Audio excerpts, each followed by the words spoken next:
What you see here is a panel that has the metalwork straightened out. It's been primed with both self-etching primer and urethane primer. Bodywork done, blocked out, glaze in low spots that were found after blocking. Now I'm going to put some self-etching primer on the bare metal that's showing through, because that's the insurance that the paint or the next coat of primer is not going to peel up off of bare metal. I don't trust urethane primers that say they're direct to metal. I like to put self-etching primer on any bare metal, always. I know that the self-etching primer will last 30, 40, 50 years, but these new direct-to-metal primers haven't even been out for 30, 40, 50 years, so I don't trust them, and I won't trust them. But I'm just spotting the bare metal spots and spraying the self-etching primer over them, and that'll ensure that we have a good adhesion for our next coat of urethane primer. Now, having all this metal showing through all over the place, that's a good thing. In case you didn't know, that means that you ain't got Bondo piled on there 10 feet thick. And I know I'll get some dum-dums saying, "Oh, them metal poking through, those are high spots. You didn't get your metal work done." Yeah, I'll refer to those guys as moronic geniuses. At this stage, you don't need to put the primer on thick. You just need to put it on wet. Make sure it's got enough wetness to etch into the metal. And as you can see, it's nice and shiny, so that means it's wet. Now we'll move on to the urethane primer. I'm spraying the Finish 1 FP410 urethane primer with the R500 2.0 tip, and I'm going to put it on medium wet because I'm going to put on 4 coats. So first coat going on now, and this primer's prone to running, so there'll be some runs to block out whenever I get to that stage, but I always let my primer cure completely before I block it, so we don't have to worry about the runs inverting later because they weren't cured all the way. Now, I put it on nice and wet because it's actually not a thick-bodied primer, so I want to put on good coats of it. It doesn't seem like it builds when you're spraying it, but when you're blocking it, you've got a high build to work with. Even with 3 or 4 coats, you've got real good thickness. I'm going to skip over the second and third coat and go straight to the 4th coat on the video anyway.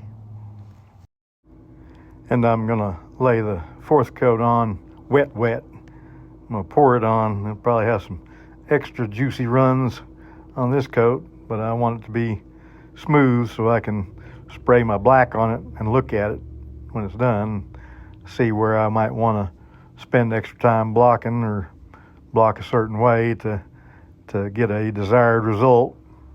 That's how I roll. I like to see a preview of what I'm going to have before I start blocking. I'm not a resto clown. I don't do things the hard way. I'm a half-blind old man, though. Look how far away I was with that gun there.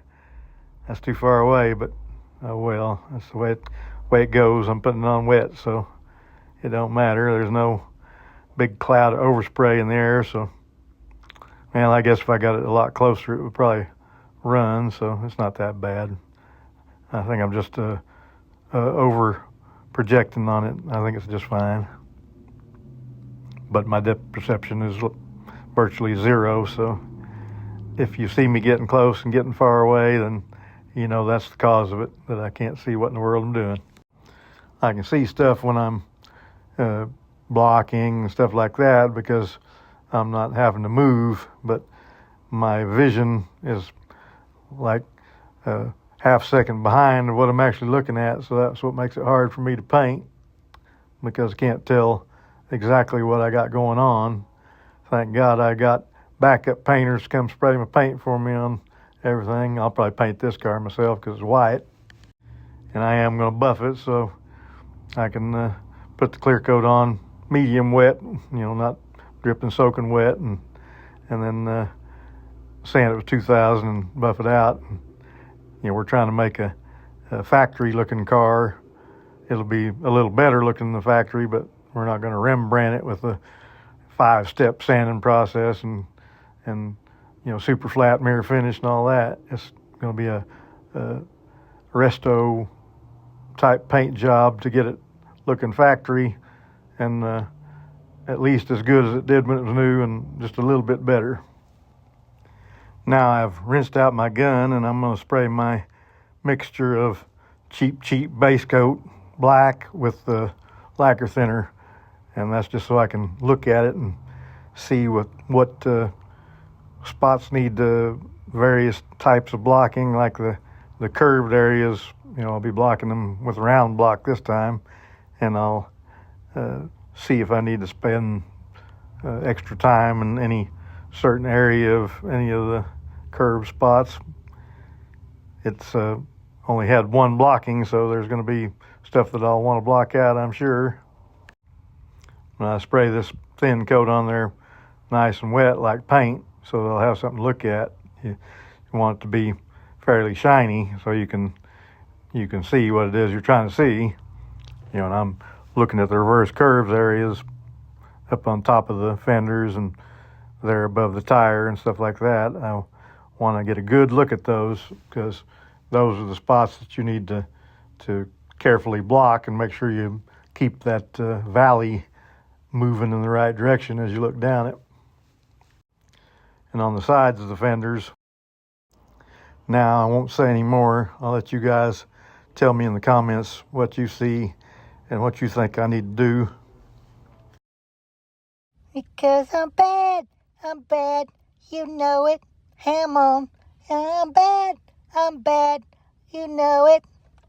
Because I'm bad, you know it, ham on. And the whole world has to answer right now just to tell you once again who's bad.